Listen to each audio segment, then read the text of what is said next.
Welcome, everyone, to another episode of the Mind Sculptors podcast. I am your host, Callahan. On today's episode, I am joined by fellow Sculptybois and primate enthusiast Pongo to ask the question, is Jumpstart 2022 the set that breaks cEDH? We also briefly talk about Modern, Legacy, and if Glimmervoid is worth playing in your mana base. But before we get into all of that, I want to take a moment to talk about today's sponsor, Dragon Shield. Dragon Shield sleeves are the only sleeves that I trust on my cards, and I've been using them for nearly 7 years. I recently started trying out their dual matte sleeves, which have a fully opaque black interior. That way you can't see through on the back side, and they also make for a fantastic backdrop for your cards. It's very important to do that, especially considering there is judges are on the lookout for sleeves right now. So if you're going to any competitive events, those are good to have. I personally like the Wraith sleeves. They're this really neat magenta color. So go ahead, go into the description of this episode, click on our Dragon Shield affiliate link to get your sleeves today. Thanks to Dragon Shield for supporting our channel, and thank you for tuning in. And with all that said, let's get into our Jumpstart 2022 set review.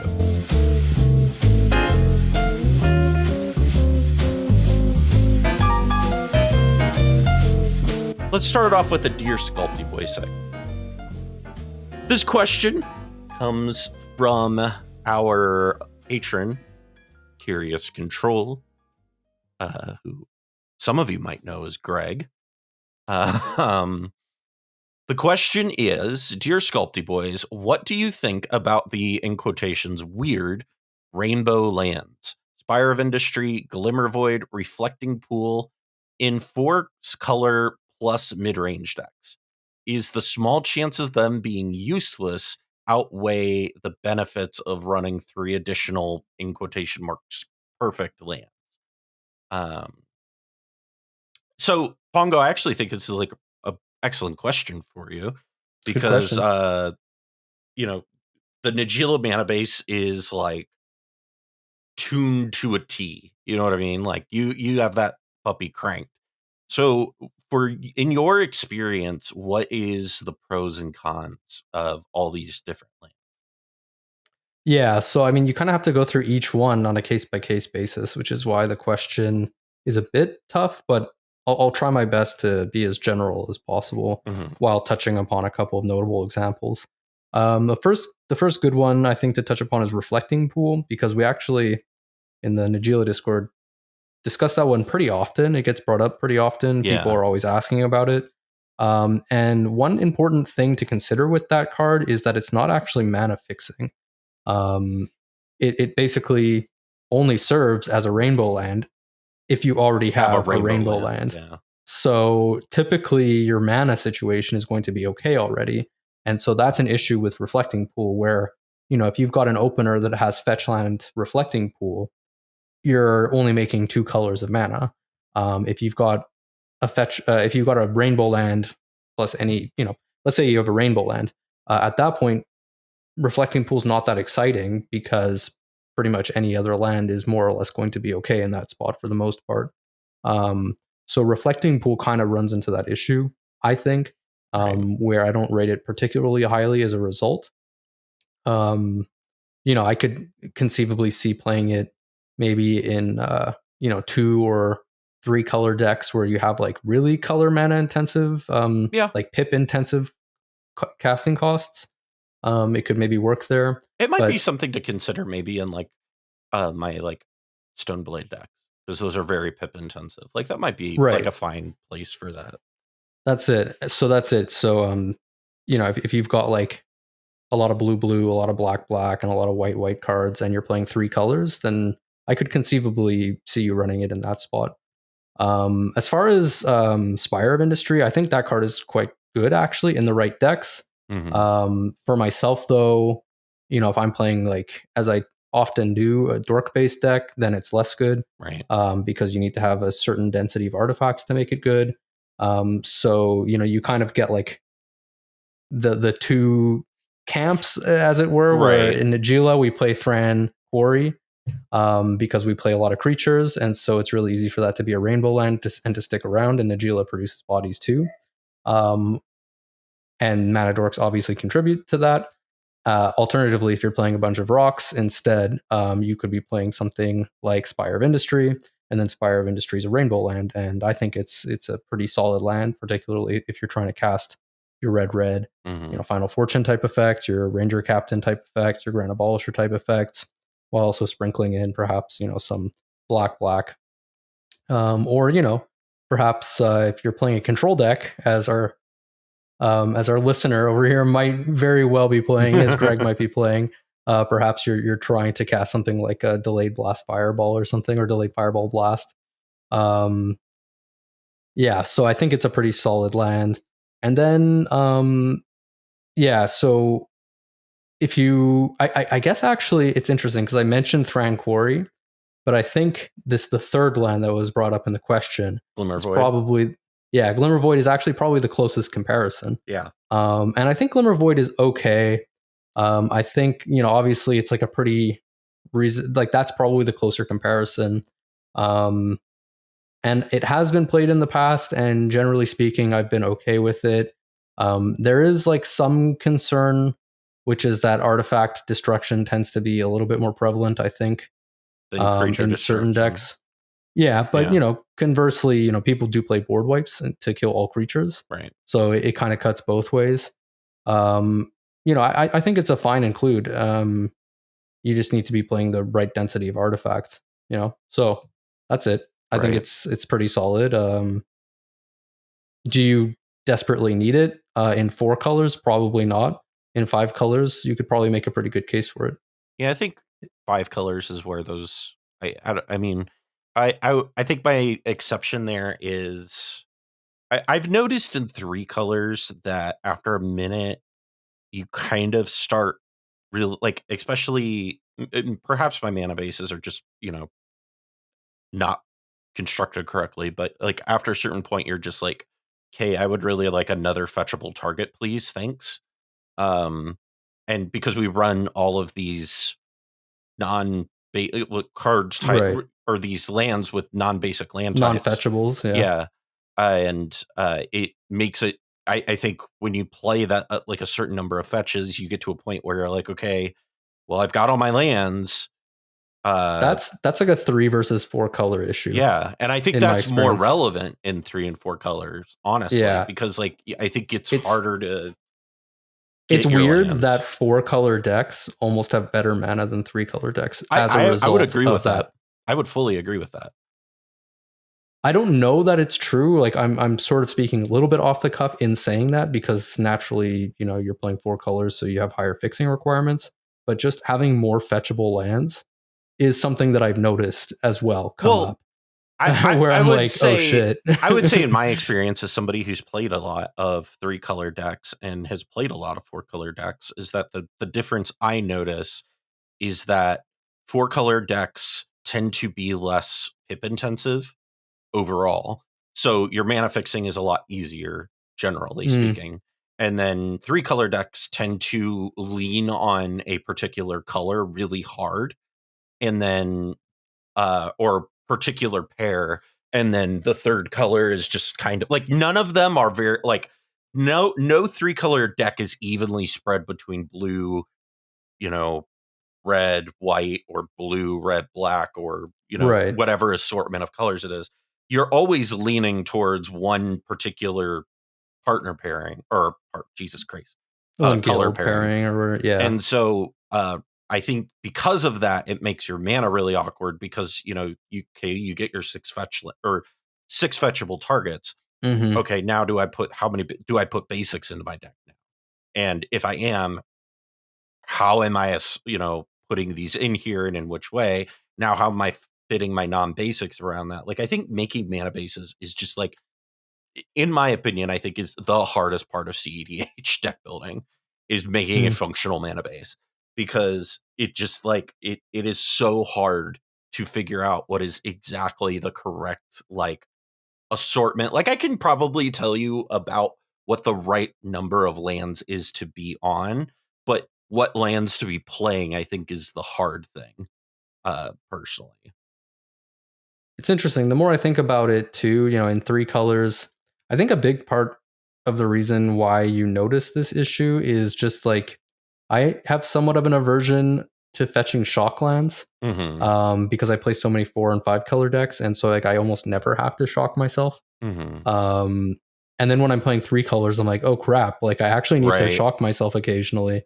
So it's like not that I run out of targets. It's just, now that I'm thinking back on my games, it's less that I run out of targets, although occasionally I might run into an issue where like, oh crap, I really wanted to fetch a blue source here, and like I just don't have that blue source. More so than it is an issue where it's like, okay, I have to shock myself now, and like I hate that. Yeah.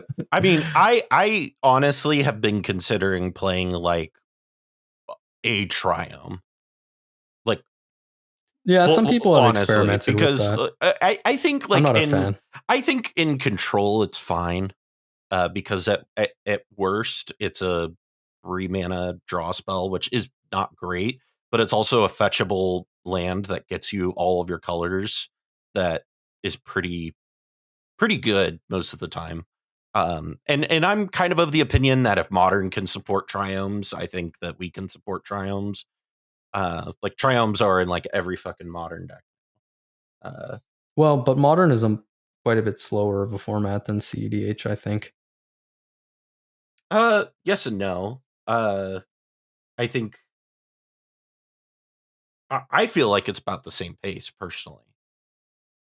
Well, but I think that like a lot of stuff happens in the early turns in Modern, but like the stuff that happens is less like defining sure to the rest of the game, right? So when I say it's slower, or whatever, it's like games may be not as easily decided in those initial turns. Right. Even though obviously people might be casting like just as many spells in those early turns, right? Because everyone's kind of racing to the bottom in terms of the efficiency of their interaction and their threats and whatnot. Yeah, Modern's freaking wild right now, man.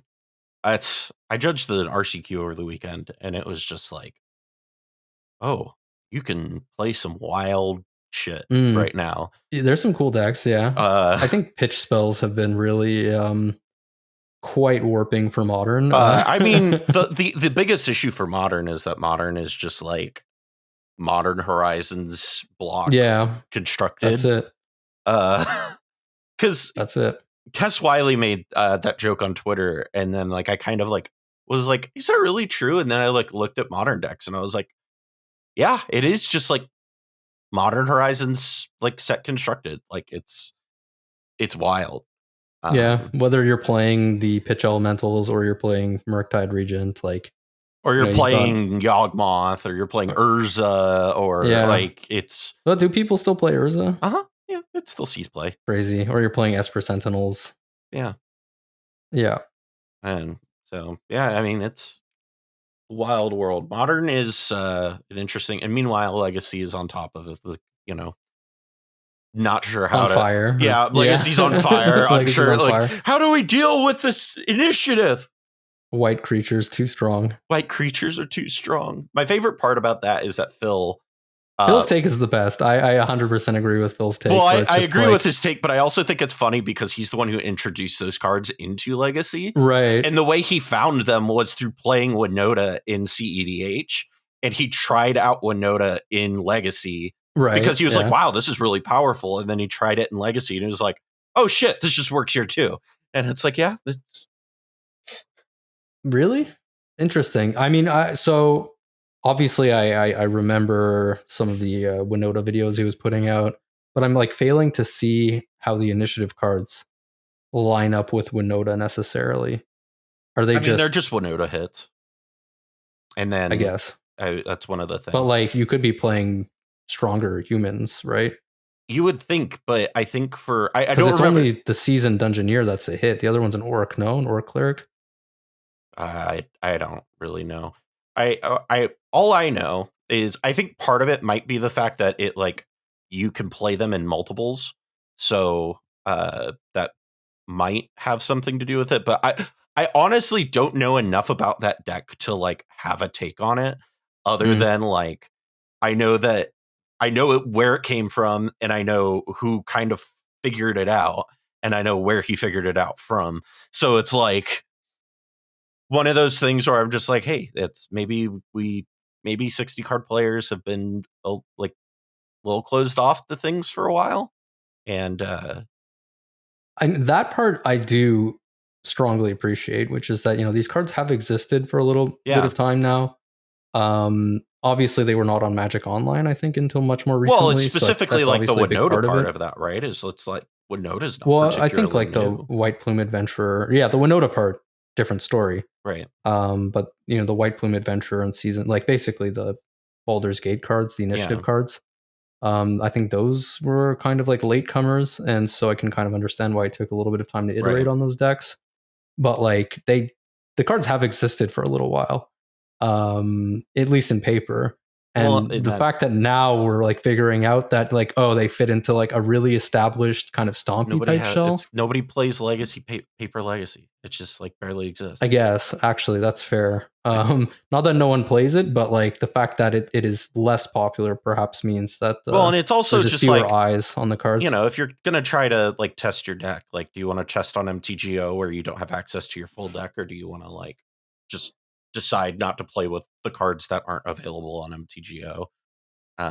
It makes a reasonable amount of sense, but also like I get what you're saying, because I think like this happens every so often, actually, like in a format where like the new deck in the format taking that format by storm is built with cards that have existed for a long time. I think something similar happened, if I'm not mistaken, if I'm not misremembering, in Modern with like, what was it, like some of the Vengevine type stuff?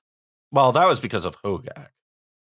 I think it might have even been before that, but I could be misremembering what it was. Yeah, I'd have to look that up. I don't want to speak too much off the cuff, but like, but I mean, I think a really good example, something I've thought about recently in Modern, is like Indomitable Creativity. That card's like what, 6 years old, and all of the sudden it's like running Modern. And it's one of those things where I just want to be like, listen, this card, it's not like you have had bad, like Indomitable Creativity hits before. Right. You do have really good ones right now, but it's not like your previous options were like substantially worse. Like it just, you started looking for the cards to cheat that into play. You just didn't think about it before. Like that's something I think Death Shadow is actually probably a really good example of that too.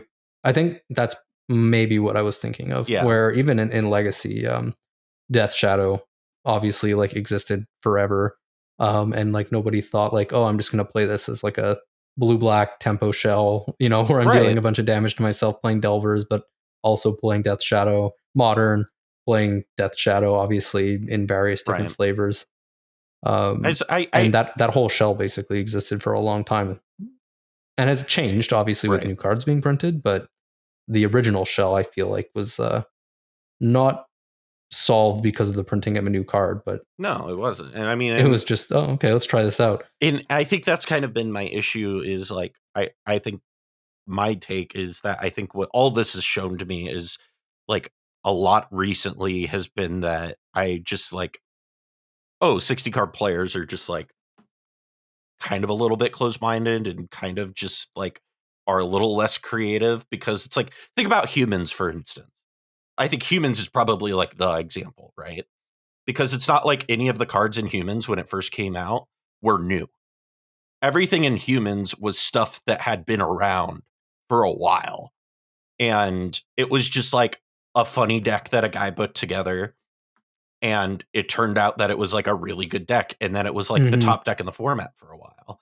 And it's one of those things where it's like, I think there is, and I've said this for a while, is I think there is a like mindset with 60 card players where they kind of have this blind spot for like trying weird shit.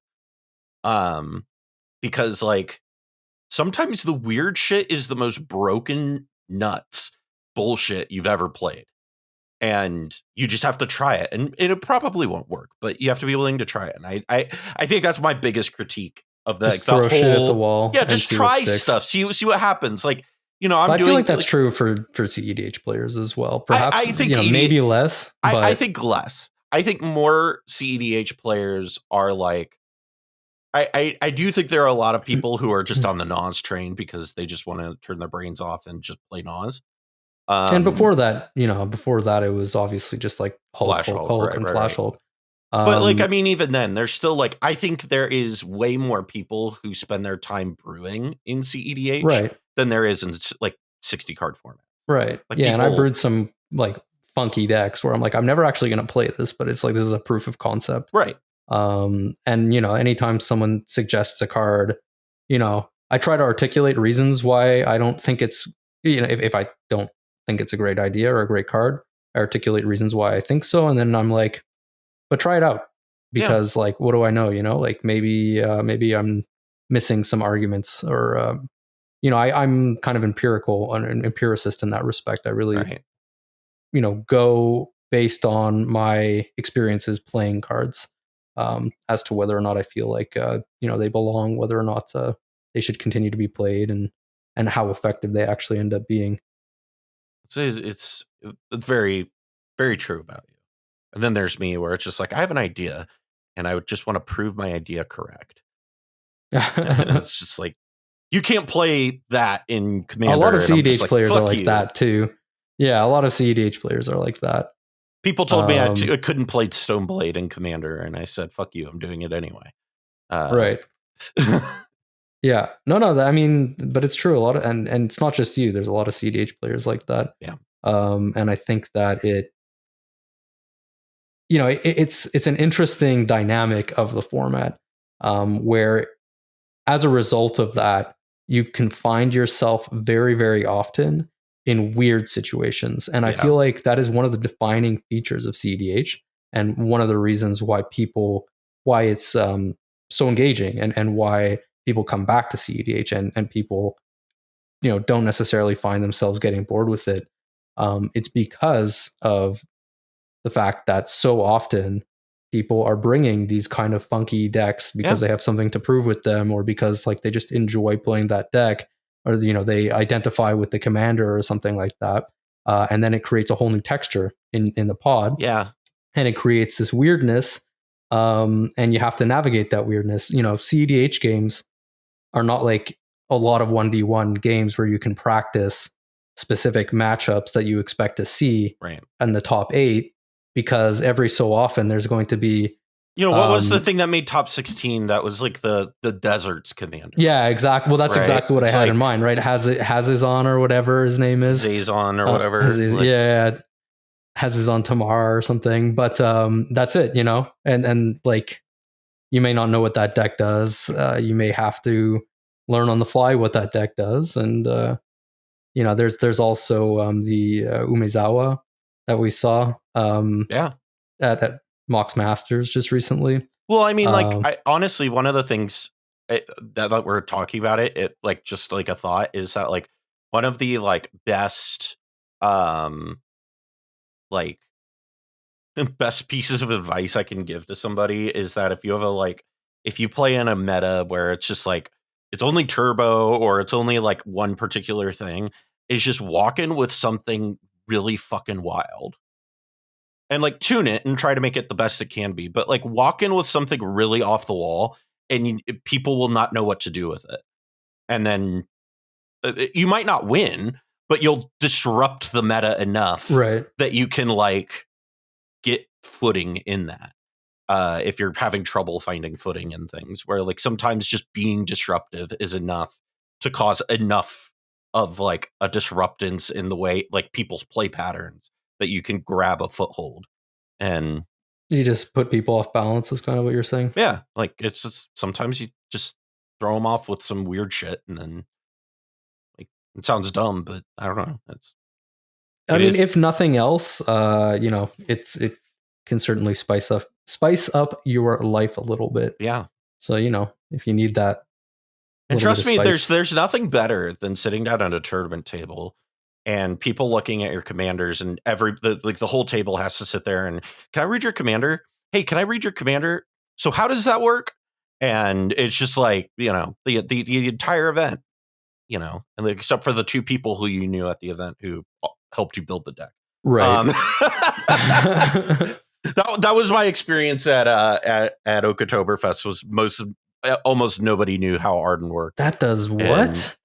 Wait, draw the cards? Yeah, and it's you can do that? Yeah, that's how that works. Crazy. And that's definitely a fun experience. Yeah. Oh yeah, like getting that is a shot of serotonin that if you are incredibly depressed, that is one of you will just, if you're anything like me, you'll just have a big smile on your face. You'll feel nice and smug. And it won't matter if you win that game or not because you threw someone off their game. And sometimes that's all that matters. Well, you just gotta bug people. You just gotta ruin people's days. It was like that. It was like that. We joke about this sometimes. It's like that block I made on Team Turn 3 stream where it was like, I think was it you? Or it was like the Ragavan. You was like, surely Callahan won't block this Ragavan with their Timna and there's a Draneth out. And I was like, somebody, I can't remember if it was you or Reed swung at me. And I was just like, no, it was me. Yeah. And I was just like, no, fuck you. And I was like, okay, wild card. You don't know what I'm going to do. I turned my Ragavan into a shock. I'm okay with this. Yeah. Oh my God. I actually don't do that in actual series. I would only ever do that on stream when we're fucking around. But well, I mean, because the stream, like the subtext of every stream is just how can we grief Pongo, right? I actually think it's see, the funny thing about that though was that unless we have a guest on and then we're like all together. But the best part it's about understood. We need to fall in line and deal with them. The guest's day. Yeah. Unless it's Rebel. She comes on and ruins our day. That only happened one time. That has happened twice, friend. And she was playing my meme Najila deck. But I think my favorite part about the Ragavan block is I didn't do it necessarily to like be like a spite to you. It was because Reed and Morgan were just so sure that was a free attack. And it tilted them off the side of the planet. And I was like, I made me laugh. So, sometimes I do stuff just to like get a rise out of people. I don't know if you know that about me or not. But, anyhow, I was not aware. So Jumpstart 2022 came out, and there's stuff in it, I guess. It is a set that has cards in it. It has over 40 new cards. And maybe 4 of them are okay. That's optimistic. You know what? I have 4 on my list. So that's what we're going with. So we're only talking about legendary cards because those appear to be the only cards worth a damn. There were actually a couple enchantments I thought were mildly interesting. Like there was the one that made hasty pirates that you can't block. That I thought was interesting. That's kind of a cool synergy. One. Yeah, that was like a cool synergy with Malcolm. But I mean, like, what else? What do you want me to say about that? Hey, try this in Malcolm, see if it works. Okay, and you're just gonna end up cutting it. Yeah, like that's exactly what that is going to be. There was another one that was like a raid, had a raid mechanic on it. It's just like, what do you want me to say about these cards? It's like, you're not going to try it. You'll try them, right. You'll cut them, and we'll move on. These. At minimum could be commanders. If nothing else, yeah. If nothing else, you can at least try them as commanders. And the first one we're going to talk about is not Thrasios. It's Kenessos, Priest of Thassa. It is a colorless and a blue legendary merfolk cleric that is also a 1/3. So we're seeing a trend here. Thrasios, a 1/3. Kenessos is a 1/3. And it says if you would scry a number of cards, scry that many cards +1 instead. And it has an activated ability that costs 3 colorless and a hybrid blue-green mana. And the ability is look at the top card of your library. If it's a Kraken, Leviathan, Octopus, or Serpent creature card, you may put it onto the battlefield. If you don't put the card onto the battlefield, you may put it on the bottom of your library. So this is like on the Thrasios Kinnan scale. Right? Like it's in that range. A weird mix of the two. It is sort of like that type of card. So like when you look at this, obviously there is some like obviously it's stuck in blue-green. It can only put certain creature types into play, which is kind of like not great. But those do tend to be expensive and impactful creatures. So I mean, what are your thoughts on that? Like 4 is a pretty good rate to be doing something like that for like a Scepter outlet, right? Like, well, okay. First of all, you forgot the most important 1/3 merfolk in the game. Everyone's favorite, Thassa's Oracle, is a 1/3 merfolk as well. Is it really? Oh, it is. Yeah. So also 2 mana. I just like don't think about it most of the time because I'm just like, this is ETBs and wins, like, and we're dead. Yeah, like it's fair, very fair. So yeah, I mean, I'm not going to talk about the issues with this card. Let's start with kind of what we're doing with this card. Yeah. The fun thing is there's only 4 cards on our list, so we can actually like kind of talk about this stuff if we want to. So. Exactly. So first thing I will say about this card, though, that I don't like is the fact that it has an ability that cares about scrying, and then an ability that kind of looks like it's scrying, but it's not. Yeah. I hate that. I hate that so much. Why did they design it that way? In any case, that's just my gripe about the card. So I don't know that anyone has necessarily thought about building this as like any kind of like value, like activate, put any kind of like Kraken, Leviathan, blah, blah, blahs into play. You could conceivably play a Hullbreaker like horror in here, I guess. But certainly people are talking about using this as like a Scepter outlet. At which point, you can flip pretty much your whole deck, and then you just need to have, like a relevant, like any relevant Kraken, Leviathan, Octopus, or Serpent. I guess you can just like make infinite, like get a Scepter down and like flip into a Hullbreaker horror, and then just bounce people's shit because those are casts. So like, I guess. Yeah. So I think that's like people are obviously doing that, and that's kind of the idea. And you can also use Hullbreaker horror as like a infinite mana generator as well, right? Which is kind of like to loop rocks like you would with Kinnan, right? So that's the attractive part of that too. But if I'm not mistaken, like the line that people have figured out, which is like super lame, not the people that figured it out, but like it's kind of just like, okay, this is like the fewest amount of cards that are like not very good that we could put into the deck, right? It's just a Realm Walker line, where Realm Walker is a changeling, so it's every creature type. So obviously when it's in your deck, it's a Kraken, Leviathan, Octopus, or blah blah blah. And then you can just kind of put that into play, and you can also like bounce it back into your hand. So you can kind of just like you can make it any type of creature you want, and then you can put all of your creatures into play.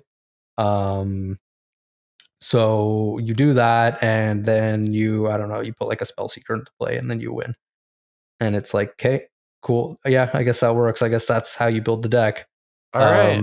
Yeah. This face is how I feel about that.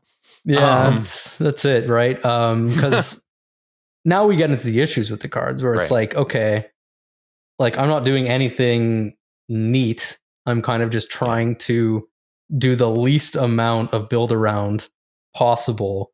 Yeah. So if I'm doing that, why am I not just playing either Thrasios or Kinnan? Yes, because each of them has a much more powerful ability, or even the ability to be in 4 colors. The Quandrix Prodigy, the one from Strixhaven. I know she just draw cards too, basically, and put lands into play. Yeah, she puts lands into play. She's basically like a Thrasios activation. She's a balanced Thrasios.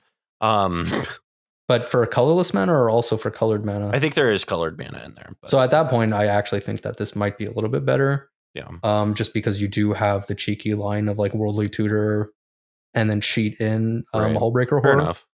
But like that is a good point. Kinnan. It does make your top deck tutors really good. I will say that. Yeah. But like you can do pretty much the exact same line with Kinnan. Mm-hmm. And like 4 versus 7 is not like when we're talking about Kinnan, the 4 mana you're paying in this deck is equivalent to the 7 mana in Kinnan, right? Yeah. So yeah, that's it. Just play Thrasios or Kinnan. I'm curious. So this sounds really dumb, but if you're playing like a Thrasios Tymna deck that like, because we've tooled around and toyed around before in the past with like playing Hullbreaker Horror in that type of shell. If playing this in the 99 as a value piece to go alongside your Thrasios is, or even maybe in like Dawnwaker, as playing this in there, I guess as a way to get like a Hullbreaker out or something. Like you can use this to make your Thrasios scries better so you can dig deeper. Like I it's probably not that great, but like it seems like it at least has some value that it is worth exploring, maybe. Right? I think like if you needed, I don't know, if we had 200 card singleton decks, then maybe you would find a slot for it. Right. But I don't think that you can find a slot for it in 100 cards. I mean, I could find a slot for a lot of cards. If I were going to try this in like Dawnwaker, I would try it over like Vizier of Remedies. So instead of having 3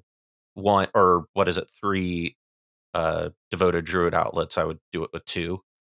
But then you also need to find a slot for Hullbreaker Horror as well.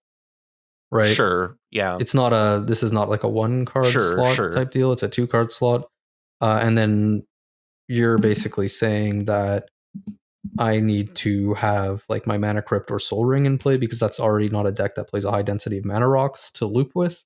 Right. And that's the way you would want to build this deck.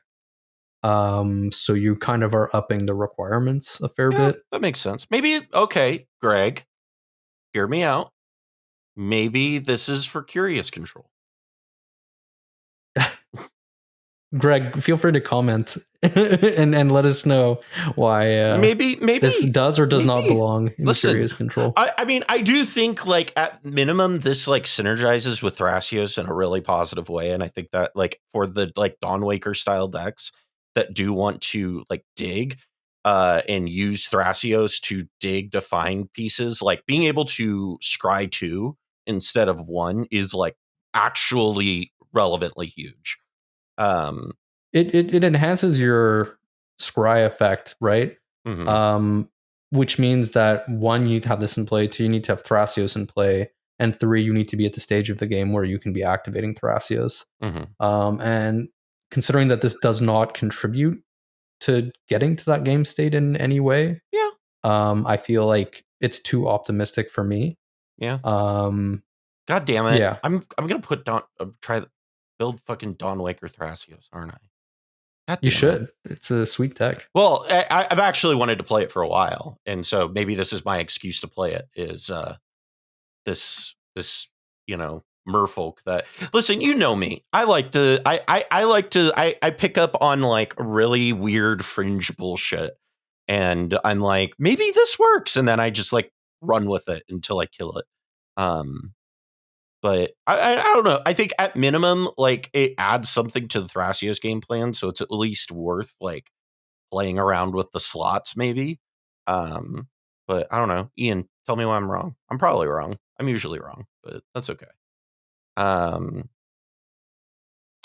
Let's look at the next card. It's your boy, Pongo. It's your little child. It's my child. It's your username in our Discord. It is no longer Ragavan. It is Kibo Uktabi Prince, which is a 2 colorless and a green monkey noble, which is a 2/2. Has a tapped activated ability that says tap it. each player creates a colorless artifact token named Banana with tap, sacrifice this artifact, add red or green mana, and you gain 2 life. And then it has a second static ability that says whenever an artifact, or I guess it's a triggered ability, but it's a... Right. Whenever an artifact an opponent controls is put into a graveyard from the battlefield, put a +1/+1 counter on each creature you control that's an ape or monkey. And a final third ability, which is whenever Kibo attacks defending players, sacrifices an artifact. So this is sort of like it's Gruul Korvold, what, like, basically, except you don't draw a card. Yeah, I was gonna say, if only it was so good. It's like sort of like Korvold. It like does similar stuff. There's, you know. So first of all, actually, it only sees opponents' artifacts being put into the graveyard, right? Where Korvold cares about your sacrificing. So that's fair. I get where you're coming from, but the similarity is pretty surface level. It is surface level, but you know what? That's what I'm here for, making those. I do wish that this was Jund, though. That would be sweet. Dude, if this... I thought it was Jund originally. I wish, because then you could play Thieving Amalgam in the deck, too. And that's like the one, black aligned monkey that you can't... Or ape. I think it's an ape. You can't play it in the deck, which is... so, and it's such a sweet card, too, for casual. Naturally, which is going to be a recurring theme as I discuss this card.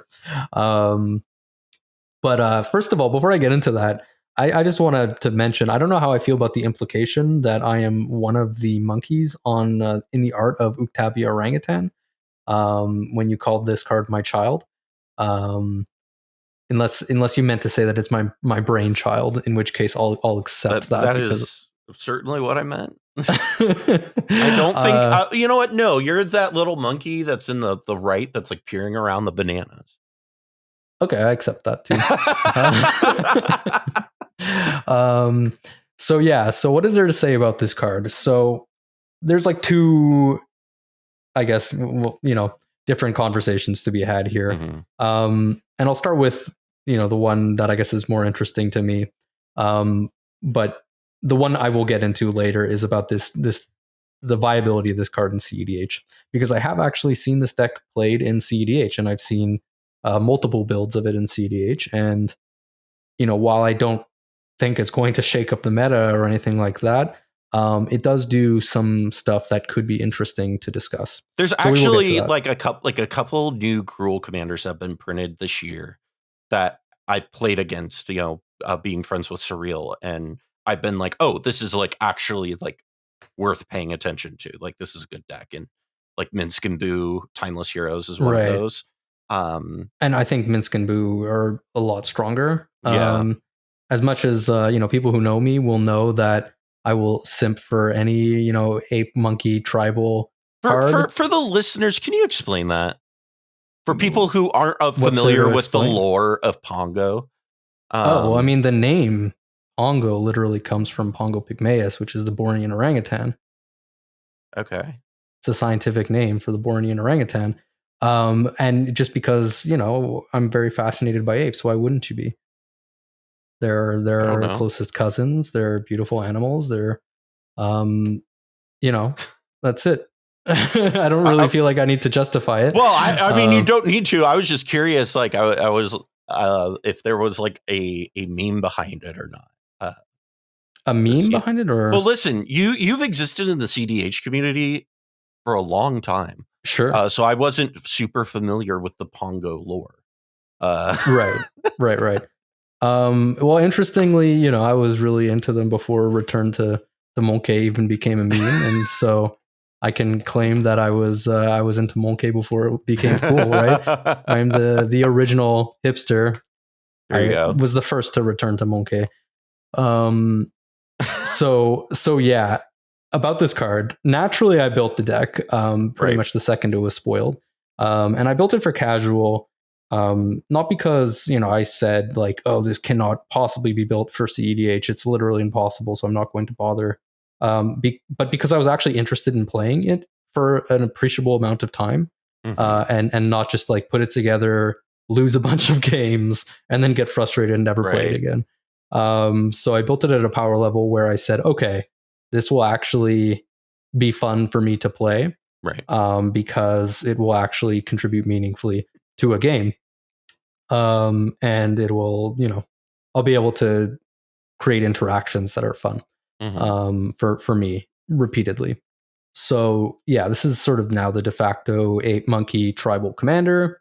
And so essentially the idea with the deck is to, well, yes, naturally we want to be playing a bunch of apes and monkeys because that's where the obvious synergy is. And we're obviously doing some stuff with +1/+1 counters. You've got your hardened scales and whatnot. And then naturally we're destroying artifacts and enchantments because that's what monkeys do. It's really easy. And so, we're playing a good number of changelings and stuff like that because it turns out the ape and monkey cards are, across the board fairly weak. Right. And I have to say, Wizards, please correct this. It's really, it's, quite the travesty. As far as I'm concerned, apes and monkeys should be united into one primate or simian tribe. Sure. Because that's just taxonomically, easier to justify. You don't need to have two creature types. And once you've done that, you can, I would say, do the ultimate next step of cleaning up creature types in Magic, which is to unite humans into the primate creature type so that you can have apes, monkeys, and humans all be one creature type, as Richard Garfield originally intended. So I think that's obviously, coming soon to the game. Don't quote me on that, but just logical. It's just a logical direction for the game. Yeah, obviously. So why wouldn't it be? Why wouldn't they be, right? So what we're trying to do with this deck again is, if people are not willing to cooperate and play their own artifacts, then we can start activating Kibo and start handing out bananas. But for the most part, I've built the deck in a way to try to avoid having to give people bananas too often. Some people are going to build it more as like a group hug type deck, but like even when I build like a casual deck, I still can't stand the idea. I'm the type of person who builds a group hug deck with forced fruition, and I'm like, you know what, like you may think you enjoy this, but you're actually you don't.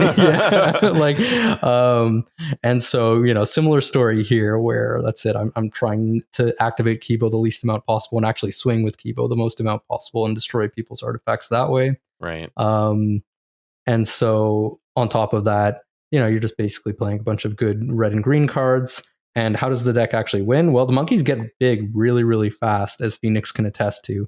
Fenix was playing the Necron Precon, and it, that contributed somewhat, but it was not the only thing. People play a lot of artifacts in EDH, and so I was consistently destroying people's artifacts. And if you can extend the game long enough and use enough of your big powerful green card draw, you can eventually assemble as a combo, which I think is also a reasonable cEDH combo for the deck to be playing.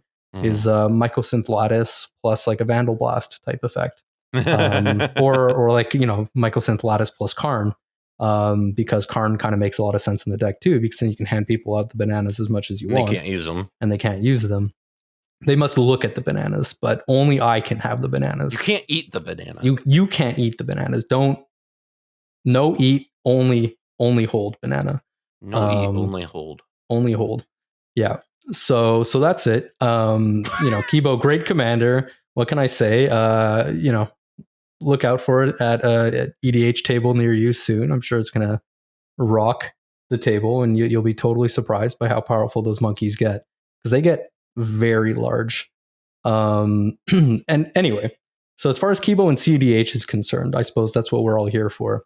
So the deck that I saw played, and some of the decks that I've seen built around Kibo for cEDH, they get to take advantage of the fact that people play a lot of artifacts in this format, it turns out. So there's pretty much always stuff for Kibo to destroy. And so what you basically need to do with the deck is mulligan to like Moxen plus Soul Ring into turn 1 Kibo, or like Mana Crypt into turn 1 Kibo, Jeweled Lotus into turn 1 Kibo. And then you can start, working on setting people back on their rocks. You can absolutely play Karn to, hate on people's mana rocks. I have found that the deck can be exceptionally oppressive towards certain artifact-based strategies. I was playing at a table, I was playing Derevi, somebody else was playing Najeela, and the third player was playing Urza, and the Urza player was having a very bad time because of the turn 1 Kibo. Right. Making it so that they could just never, ever get anything going at any point. Right.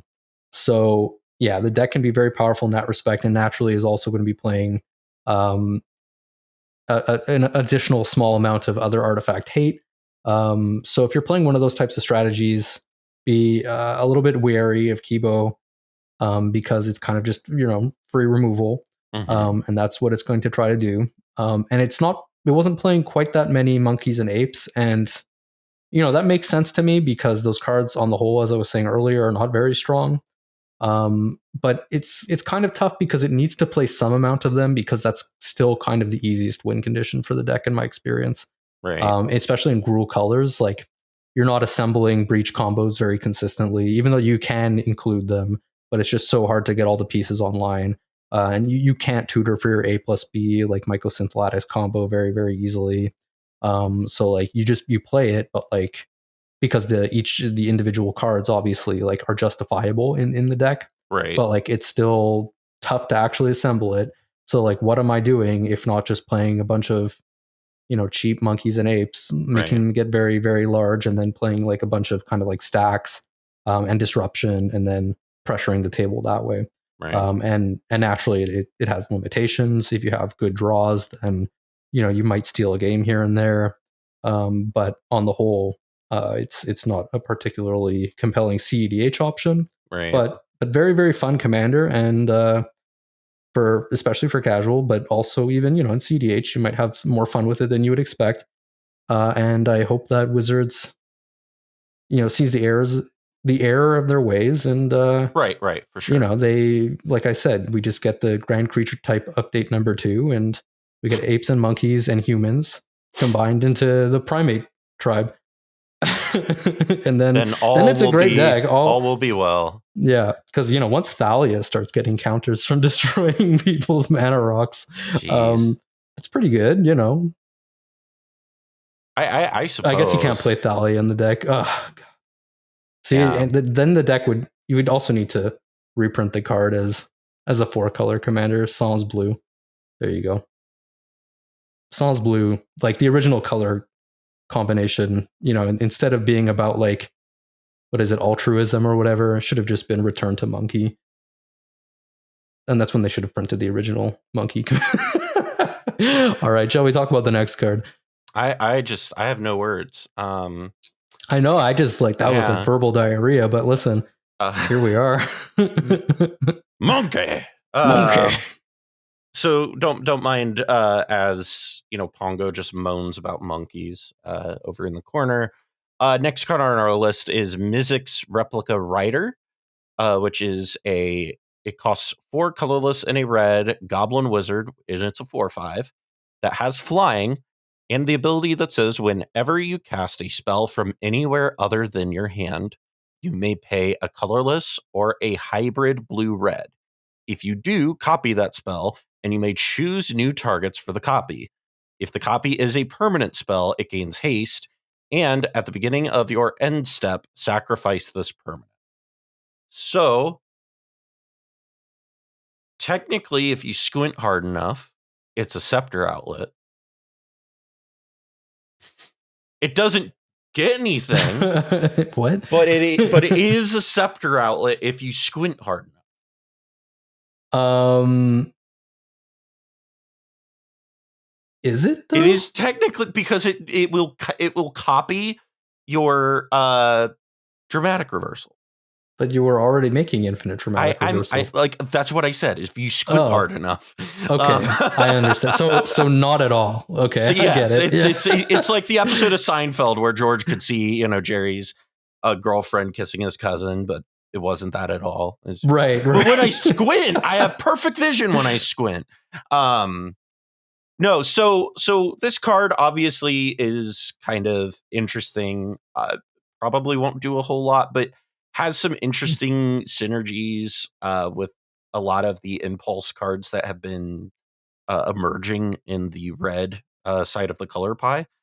So, what are your thoughts on this as far as whether it's a commander or in cEDH in general? Yeah, it's interesting. I'm sure that I actually haven't thought about this card too much, and so I'm not familiar with what kind of lines people have come up with it. Mm-hmm. One potential issue with the card, and it's not so much an issue. Obviously, it's designed this way, Right. Because otherwise it would be really, really stupid. But it says when you cast a spell from anywhere other than your hands. So obviously, if you're copying a spell from anywhere, you can't just copy it again and again and again and again, right? It's not just copy a spell that wasn't cast from your hand. It's you have to cast a spell to be able to copy it, which means that you can't then copy the copy. Right. But conceivably you could combo this with any copy effect that you cast from exile, right? If you found a twin cast or whatever, then you can copy your twin cast targeting something else, and your copy twin cast can copy the original twin cast, and then we all know how that goes, where you get a twin cast copy that copies the twin cast, and you've got infinite casts of spells, or you've got infinite spells that go in the stack, basically. And if you have some kind of outlet for that, then theoretically you can win that way. But yeah, I would have to think about this card a little bit more. It's not on the surface particularly exciting, especially as a 5-drop, where you also then need to spend additional mana for the copying, et cetera, et cetera. Right. And it's not like we haven't had effects like this in the past, right? We've had Riku of the Infinite Reflection or whatever it's called, which is quite similar. I think is even a 5-drop as well, but you get to add green. So the actual copying creature aspect might be a little bit more valuable if you were so inclined to do that sort of thing. And here, what you get in exchange, you lose a color. It's slightly more restrictive in terms of how you can use the ability. So mainly you get the permanents that you copy, permanent spells that you copy gain haste, and you can get a sacrifice trigger. And so that could be another angle that could be interesting to conceivably build around. Right. But I would be interested in having green for that potentially. Right. I don't know exactly, off the top of my head. I would need to do research on this card to know exactly how to build it. It's intriguing. It's intriguing text. And there might be something there, but I'm not super familiar with it, and it's not immediately apparent to me how I would build it and how I would build it in a way that it feels, like the juice is worth the squeeze, so to speak. Paying 5 mana and then and then having to also pay, get cards into weird zones, cast them from those weird zones, and then pay additional mana, right, and somehow also win. Yeah, that makes sense. That's interesting. I look at the card and I don't know that I think it's terribly exciting. I think it's kind of neat.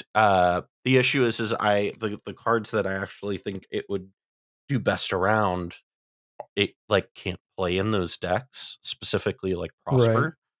And so it's it feels that is very relevant. Yeah. And so it's one of those things where it's the ability I feel would be much better if it wasn't in Izzet colors, actually. And I think that's part of my issue with it, is because in Izzet colors, it's it does have the impulsive draw, but a lot of the impulsive exile this card sort of effects are actually in Rakdos. So I feel the colors that could take advantage of this can't, because it's not in their not in their color buy, which is probably my biggest issue with it. But I mean, other than that, it's an interesting card.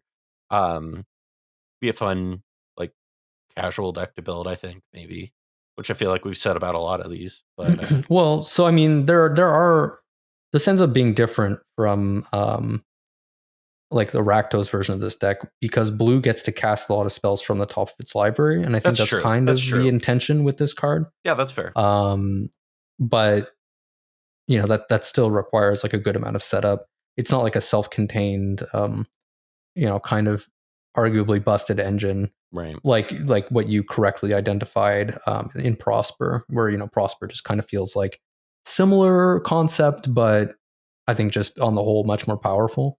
Yeah, it just kind of does its thing on its own, like, right? Yeah, like, you don't have to put all this work into getting it moving. It just kind of does what it needs to do. Right. Less combo-y, but like way easier to actually get the value proposition from. Right.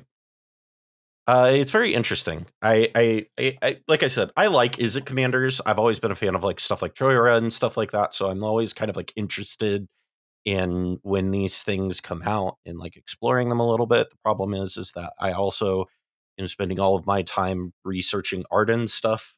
So, you know, anytime I would have to spend looking at trying these things out, I'm spending trying to solve Arden, which it's actually a lot closer than you might think. Yeah, Izzet kind of has a problem in cEDH right now. Yeah, and you know, it's kind of had half of this problem for a really, really long time. The first half of the problem is that, and I'm sure a lot of people have experienced this either playing against or playing with Izzet, is that like so often you just sputter out in just Izzet doing it kind of Izzet things, where you're kind of like you're going, and then it's like, done. Oh, yeah. I didn't quite get there. Well, and it's funny because it's like the colors that I feel like got hit the hardest by the Paradox Engine banning, because I know commanders, like, yeah. Well, I feel like most of the Izzet commanders kind of functioned on that, you know, storm angle. And yeah, like, but a big part of it is the color is just not having a lot of tutor support, right?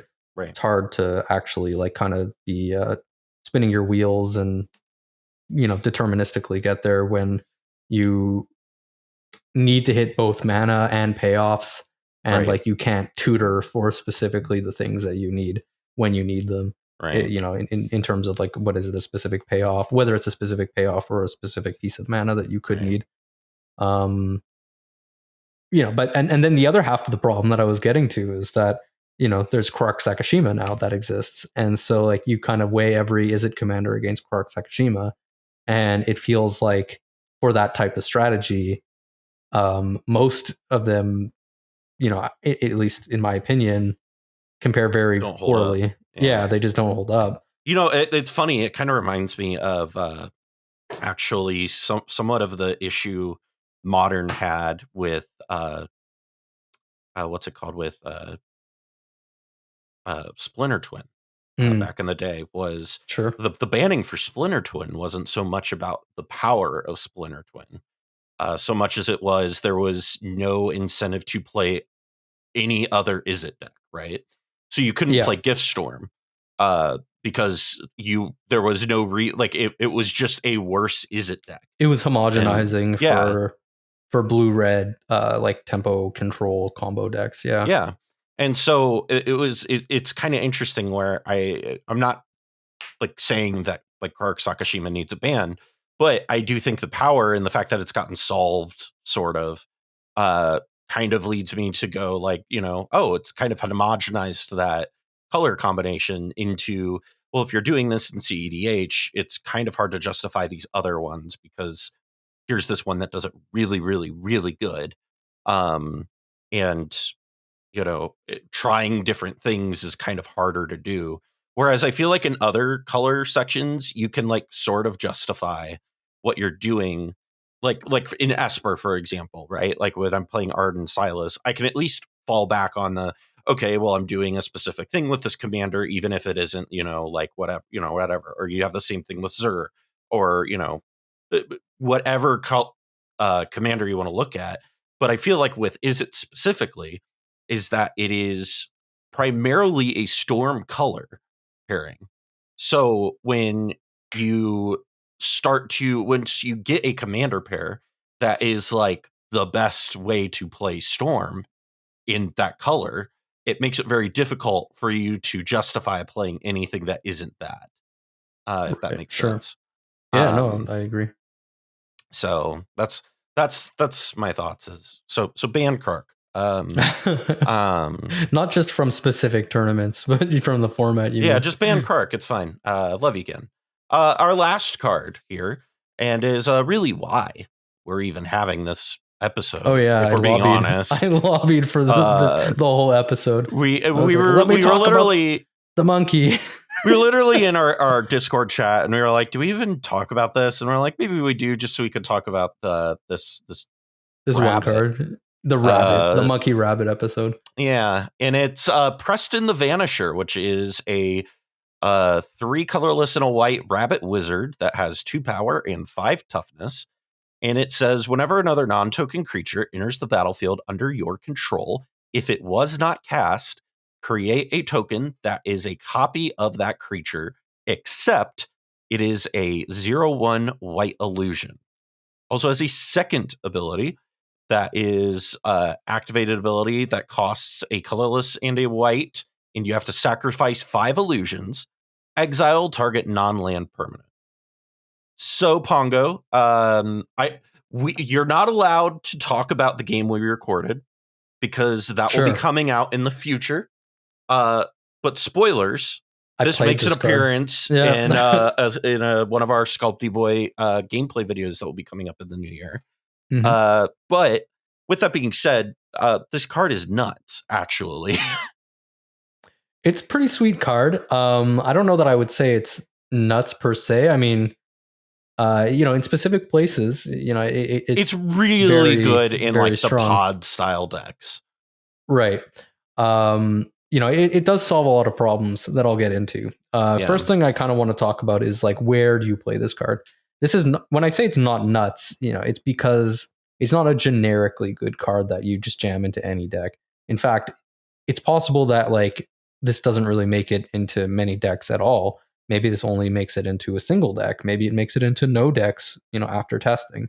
I'm of the opinion that it at least belongs in one deck, which is the deck I'm currently playing it in.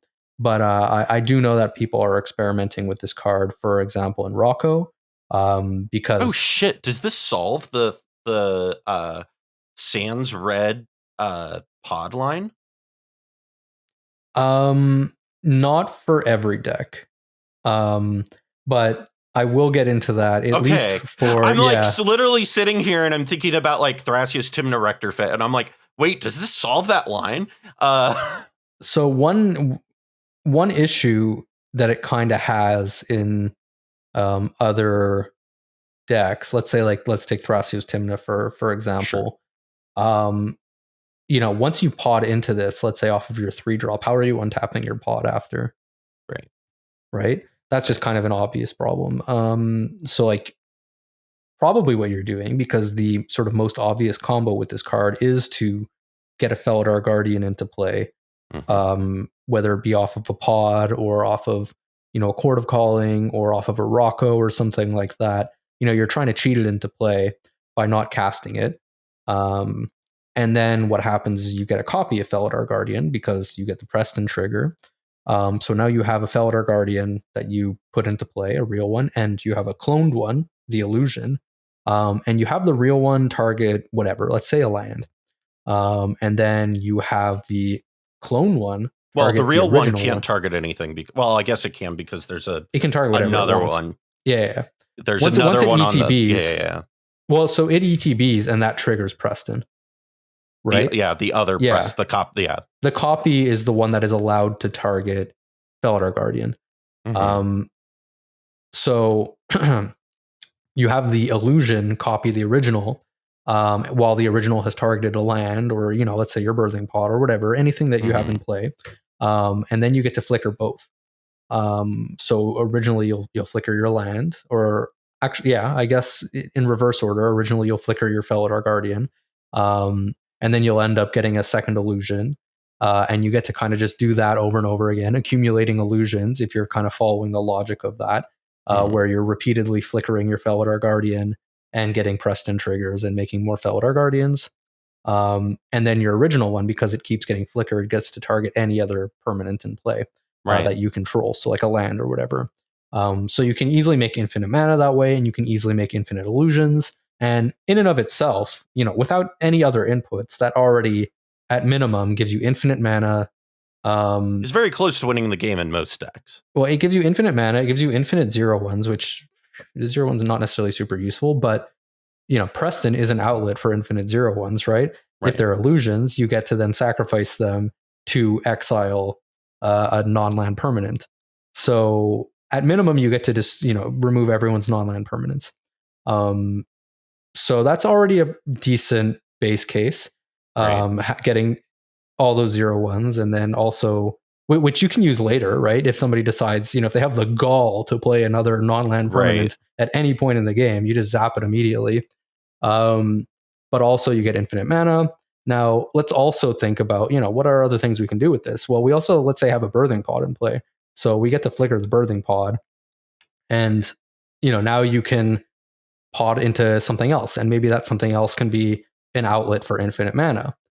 But the deck that I'm playing this in, where I think it is particularly well suited and in some respects solves like many issues that the deck has had historically, is Derevi, Imperial Tactician. So I guess we can consider this section of this episode kind of like the primer for Preston in Derevi for anyone who is, interested. Are you going to include this in your this section of the video in your primer? Well, if I end up writing a primer for it, perhaps.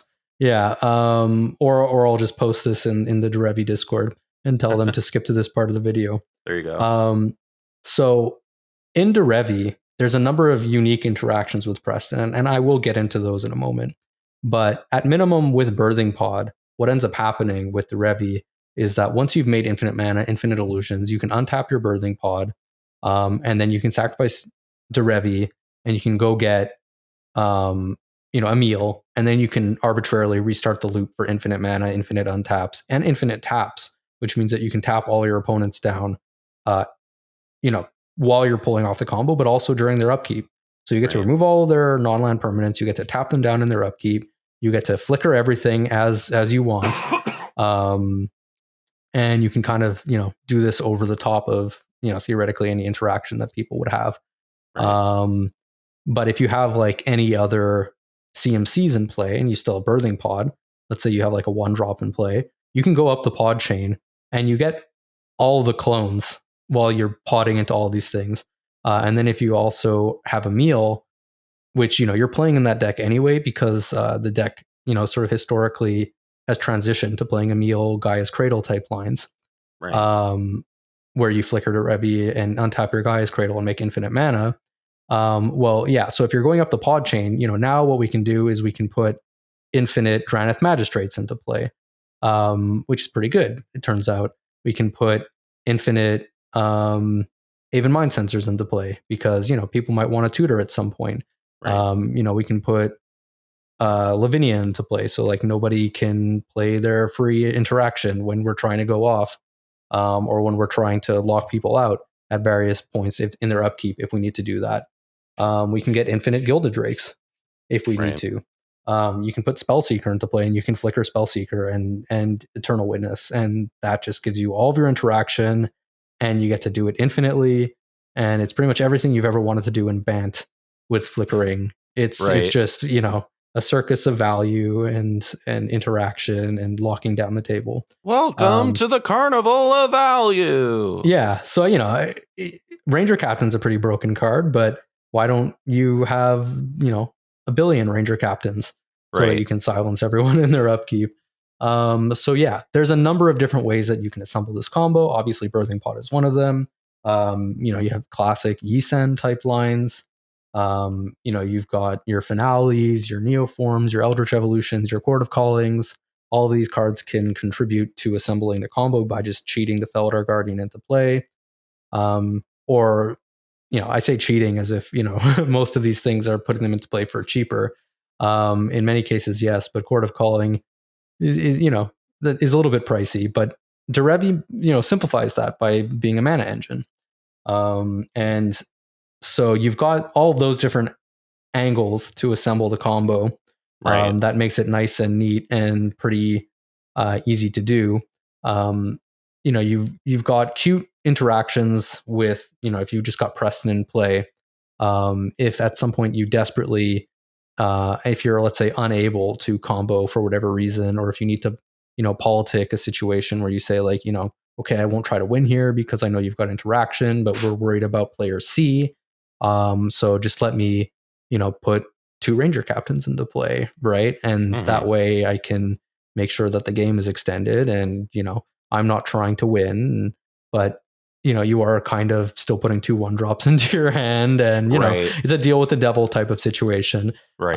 That sometimes you have to make those when you're playing games, and it works out favorably for you if you can convince the player that they need to let you have it, otherwise you're both going to lose. So those situations come up pretty often.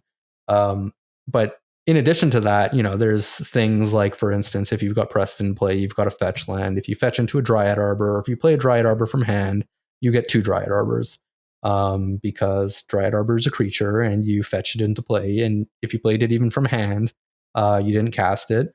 So Dryad Arbor might not end up staying in the deck, but it's kind of a cute interaction, and it's a really easy way to get your creature count up. And that's really relevant for the guys' Cradle lines, where you need to have at least 4 creatures in play to be able to go infinite with Emil, for instance. So that's a little bit of quote unquote layering there.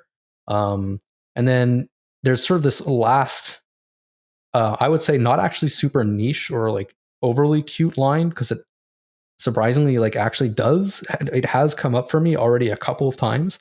It's sort of like the pseudo 1-card combo line with Emil and Preston, but it does have some kind of specific requirements. It's not a real 1-card combo, but it's more like, if I don't have Felidar Guardian or access to Felidar Guardian, and I do have this, then maybe I can pull this off.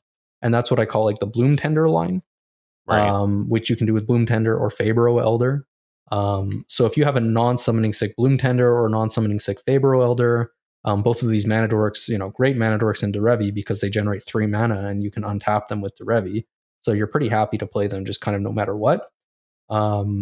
If you have Preston in play and you have one of those dorks and you have Derevi in the command zone, what you can do is you can activate Derevi from the command zone, which puts Derevi into play, and you didn't cast it. So Preston sees that, and what happens is that you get to make an illusion Derevi. So you're going to lose the original Derevi to the legend rule, and that's fine. Right. Because you're going to put it back into the command zone.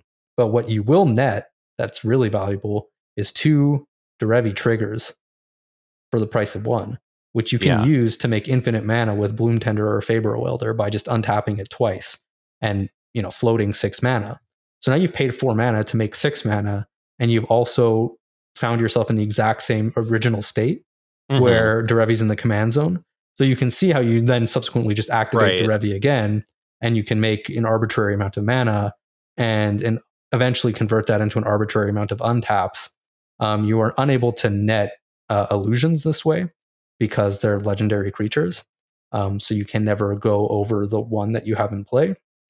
But you can turn that into infinite taps, so you can use that to tap everyone down in their upkeep once again.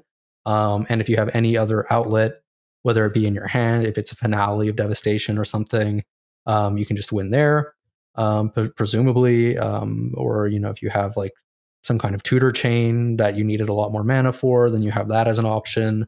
And kind of, you've just got infinite mana and you've tapped everyone out of all their interaction.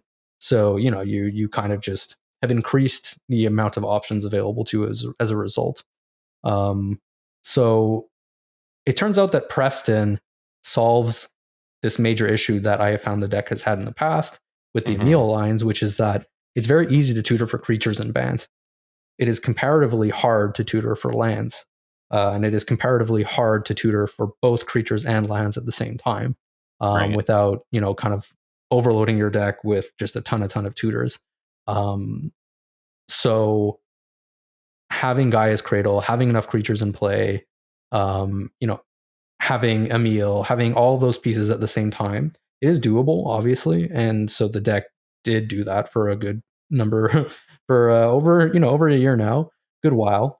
Right. But this solves the problem where, if you just happen to have like 2 creature tutors, or if you happen to have a birthing pod, you have like this kind of very clean, compact line that you can pull off pretty easily. With minimal board state is sort of the major factor there. Right. Just not needing to have all those creatures in play for Gaia's Cradle, not needing to find the tutor for Gaia's Cradle, or just have the Gaia's Cradle, and then also not needing to have an additional outlet on top of the Emil, because that's like another part that Right. easy to forget about. Right. Preston is its own outlet, at least for the sort of base case of destroying everyone's non-land permanents, which in many situations is good enough, especially when you combine it with the ability to tap everyone down after. It's not a hard win condition, but turns out a lot of the time soft win conditions are good enough. So I mean, no spoilers as to what happened in the upcoming episode. Yeah. But Preston does make an appearance, so absolutely stay tuned for that. And that's it. It's could be big for a deck that has needed something like this, a really sort of compact, synergistic win condition that kind of just works with, for the most part, all the cards that you want it to be playing already. Right. And then kind of the minimal inclusion of just like a Felidar Guardian on top of that. Right. For like the sort of most compact combo off the birthing pod. The full birthing pod combo, if you're looking at it in terms of mana investment, is 8 mana, if I'm remembering correctly, so it is quite a bit, but keep in mind that you can do it after post combat, so you get all the Derevi untaps to generate additional mana. You can do the first one sacrificing like some 3-drop that you have in play, then you attack, you untap your birthing pod, and then you get to sacrifice Derevi after that, and you get to put the the Felidar Guardian into play at that point, and you're fine from that point. So there's usually a lot of different combinations of board states, pieces in play that you can incidentally have that allow you to just pull off that whole combo pretty in a pretty self-contained sort of way. That's so neat. That's so interesting. It's like I said, in testing, it has been really nice to have in the deck. Yeah, it has really helped the deck win from a lot of situations that would have been very awkward to win from in the past. Right. Man, that's wild. That's so cool.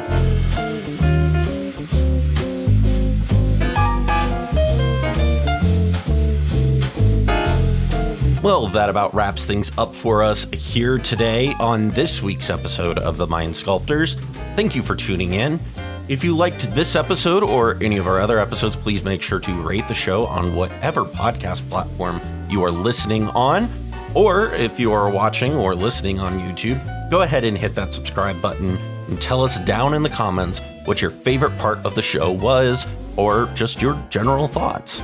I would also like to thank our top tier patrons: Justin, Adam Hamden, David Snevely, Dionysius, Jason Bialik, Josh Stein, Matt Boehner, and Senior Coupon. If you too would like to support the show, you can head on over to patreon.com/The Mind Sculptors, or check out the link in the description. Thank you again for joining us, and from all of us here at the Mind Sculptors, I'm Callahan, and we'll see you next time.